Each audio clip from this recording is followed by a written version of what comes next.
The easiest part of the job is what you have learned already. Everybody tracking? The easiest part of roping is catching the cow. Today's video is brought to you by 310 EDU. I've always maintained one goal as a horseman, stockman, and roper: to be as consistent as humanly possible. Woo, she heavy.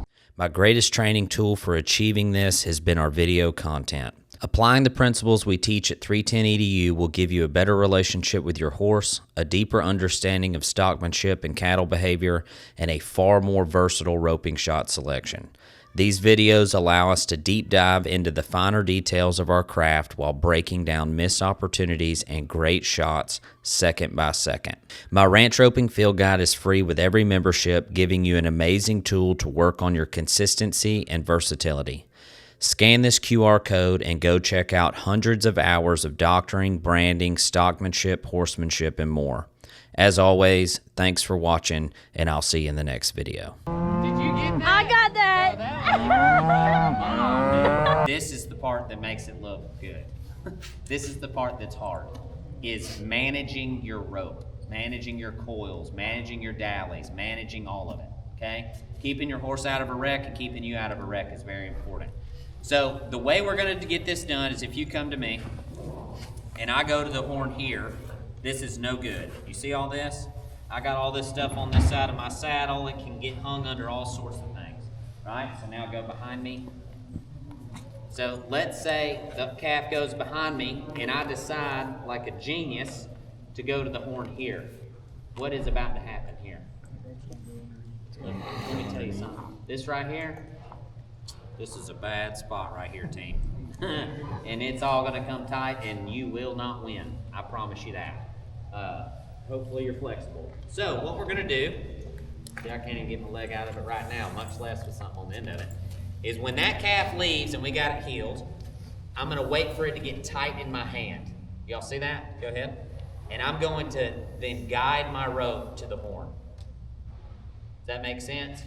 If the calf comes to me, I'm gonna pop my dallies and I'm gonna get my rope up off the ground. We don't want our rope on the ground. And if he leaves again, we're simply going to guide the rope to the horn. The saddle horn will stop the cow, right? With that being said, there's two places that we can rest, which is important. At first, it's gonna feel very fast and crazy and out of control, okay? But once you get kind of, everything slows down, there's lots of opportunities just to kind of sit there and go, okay, we're all right, you know? And your horse will deeply appreciate this. So when it comes to your horse, it is your life in and through the horse. So if you feel like, how do you think your horse is gonna feel? The same way. But if you're like, oh man, we're good. Oh, it's cool, let's rest, right? So I'm resting. My hand is either going to be here on the back of my horn, right? Or I'm gonna bring it around and I'm gonna lock those dallies in with my right leg, here. Does that make sense? Now let's say I need to slip a little rope to that calf.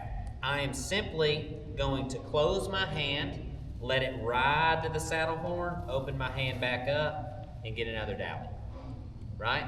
Adversely, if I need to take a little pressure off and slip a little rope, I will close my hand, undally a little, and slide my hand back to my leg, right? And from here, I can feed, do whatever I want to do. Ride to the horn, close it up, right? You'll only grab this rope about 400 times.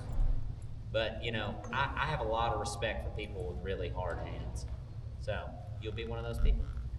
Because this thing will light you up. Does that make sense? To get undallied, we do not do this.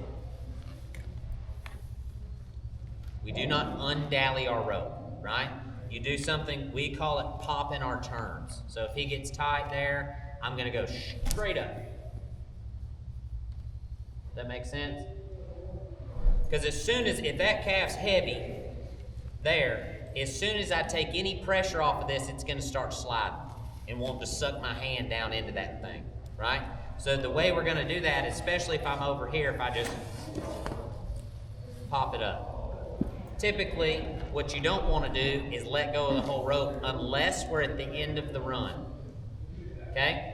So if we're at the end of the run, you can come up here. We're at the end of our run. What we're gonna do, and let's pretend like, so he's gonna get tied, I'm gonna be to the horn, right? And I'm holding the calf for the ground man. This would be for if you were at a Brandon or like Sunday if you decide to rope, okay? We're tight to the horn and it's time to let the calf up, right? What you don't wanna do is if I undally my rope, it's gonna leave tension in this rope.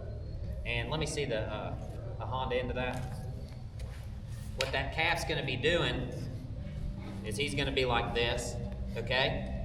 And as soon as he feels a little give, his initial reaction is gonna be this, right?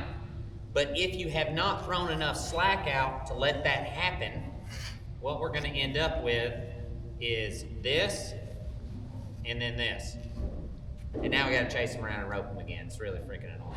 So the way we avoid this is we're gonna pop our turns, right?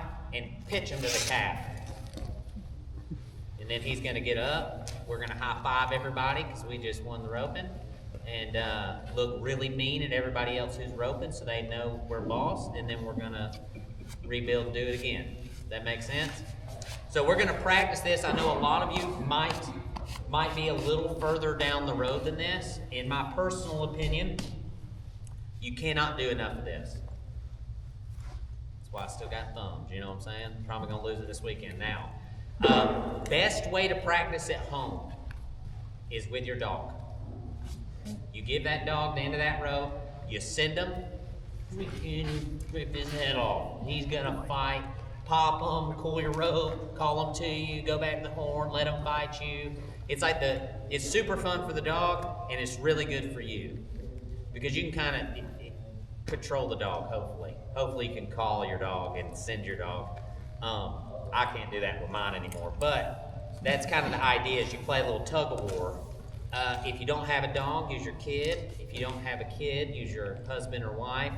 If they won't do it, well, they're sorry. You know what I'm saying? That's just terrible.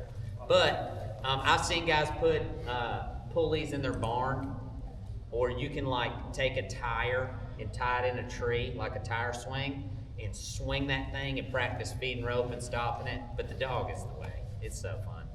The dog loves it, and it doesn't tear your rope up. And then you get really good at cooling up fast, okay?